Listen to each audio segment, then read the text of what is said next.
Hey, what is up guys, and welcome back to my channel. So I thought I'd sneak in another state of the collection video before the end of 2024 because who doesn't like a good old SOTC video? But this time around it'll be an everyday carry or EDC collection video. Now I am by no means an outdoorsman or an adventurous guy with the latest and greatest gadgets and accessories, but nonetheless I thought I would share with you guys the items that get me through my everyday. So without further ado, let's get into it. So first up of course is my smartphone, and in the everlasting battle of Apple versus Android, as you can tell I am very much an Android guy. While I do admit to the strengths of the iPhone, I just personally never got into it and I have been using Samsung phones for as long as I can remember. So my latest purchase is the Samsung Galaxy S23 Ultra, which I picked up at the end of 2022, and so far I've been really enjoying it. I won't give a full review of it here, but it has a great user interface, large display, a great camera quality and useful camera functions. I also do like the S Pen functionality, which lets you have more accurate control over the phone. I bought this model online, so I got the exclusive sky blue color, which is also pretty cool because if you've watched for a while now, you will know that I'm a sucker for limited editions. And as for the case, I usually like to keep it in a silicone case because of its slim profile and grippy texture, which helps with handling a large phone like this.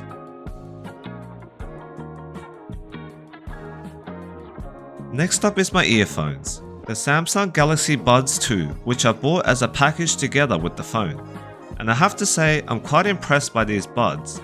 They have good interfacing with the Samsung phone obviously, great sound quality with noise cancellation, and awesome touch controls on the buds that allow you to control music volume and play and pause. Another awesome feature of the buds is the talk mode, which lowers the music volume when it detects you talking. This can be helpful to minimize you having to take off and on the buds if you want to talk to someone. So yeah, overall I can't ask for a better pair of earbuds.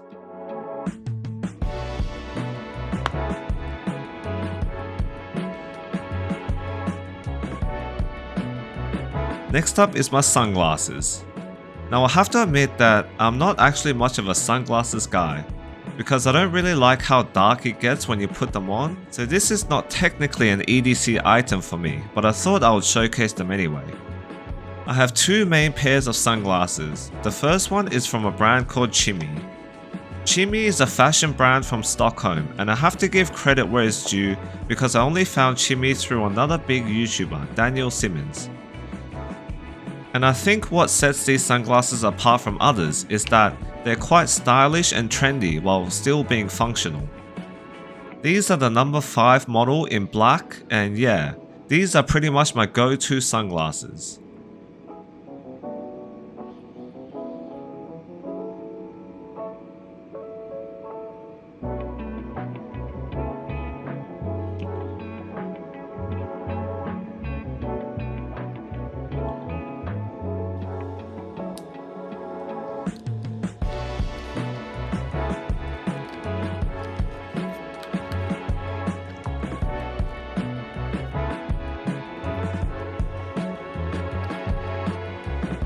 The second pair of sunglasses I own are shared with my wife. These are Gentle Monster sunglasses. If you don't already know, Gentle Monster is a brand that was made famous by Jennie from Blackpink, and on my latest trip to Korea, I visited their boutique showroom. And amongst all the trendy sunglasses, we couldn't help but pick up a pair. So this pair is a bit different to the Chimmy ones with their thinner rims and larger lenses, and I do really like these ones too because I think they also look trendy yet are pretty timeless.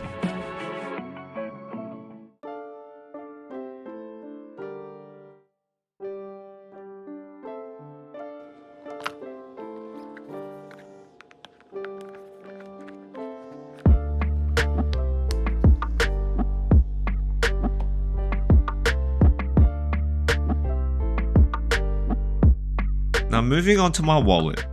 The wallet that I have is the Prada Saffiano men's bifold wallet, and I have to rave on about this one a bit because I love it so much.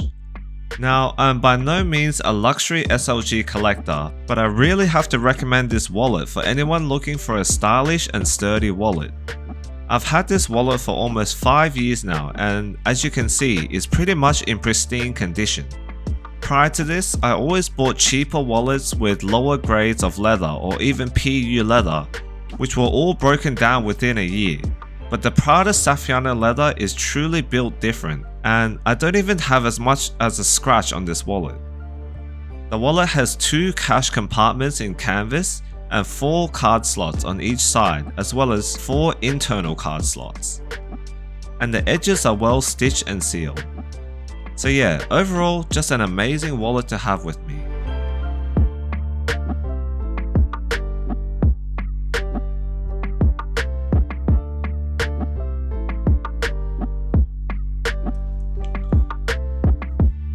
So this is one of my pickups for my latest trip to Japan. I purchased this coin pouch from Issey Miyake Ginza store, and I think it was a new release at the time.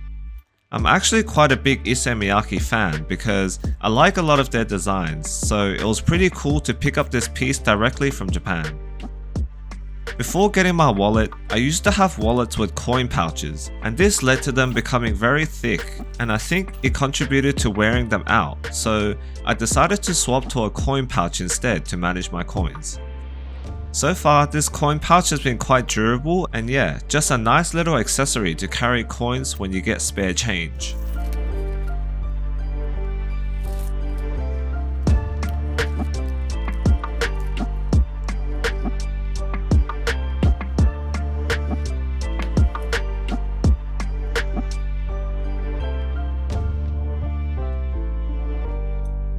Now next up is an important accessory that I wear daily, and that is my belts. I have 2 main belts that I usually wear. The first one is an R.M. Williams belt that I bought back in Australia. I like this belt because of the high leather quality and thick gauge. I've had this for almost 5 years now as well, and it's definitely held up without getting worn out. This is the belt that I usually wear with my work attire and my R.M. Williams boots.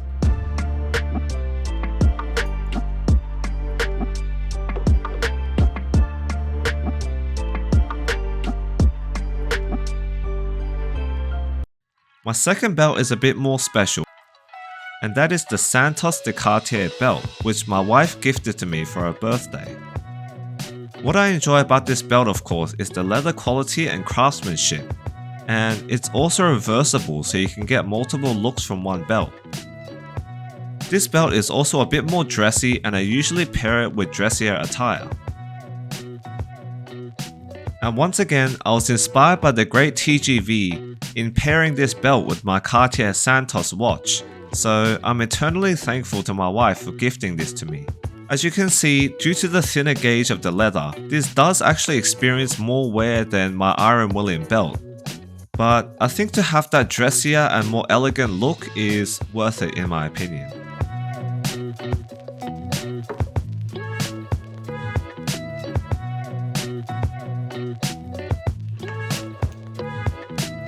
And last but not least, how could I not include a watch in this State of the Collection video?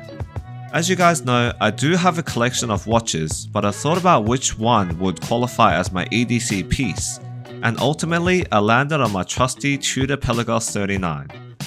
This is definitely the watch that gets the most wrist time, and I have a bit of a growing connection to this watch because I've taken it to so many adventures, especially coming here to London and taking it all over Europe. This watch definitely rings true to its marketing because as a long-term owner, I can confirm that I wear it most days to work and also bring it to most of my adventures. And out of all my watches at its price point, it's definitely the one watch that I'm most comfortable with bringing it into any situation, so it really does feel like an EDC companion to me.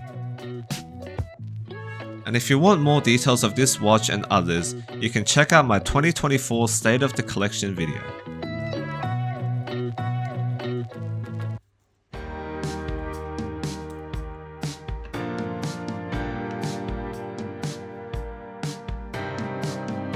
So that brings me to the end of my EDC collection roundup for 2024.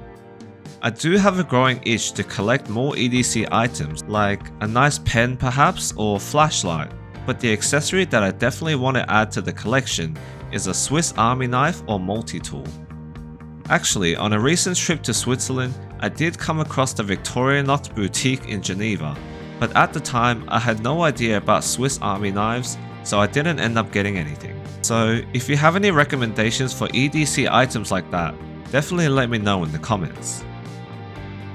I wish you all a safe and Merry Christmas season, and I also wanted to thank those of you who have tuned in and subscribed. 2024 has been a big year for Telling Time and myself, and I'm very glad that I finally decided to start this channel to continue my journey with watches and share my passion with you guys. That's all from me, and I'll see you again in 2025.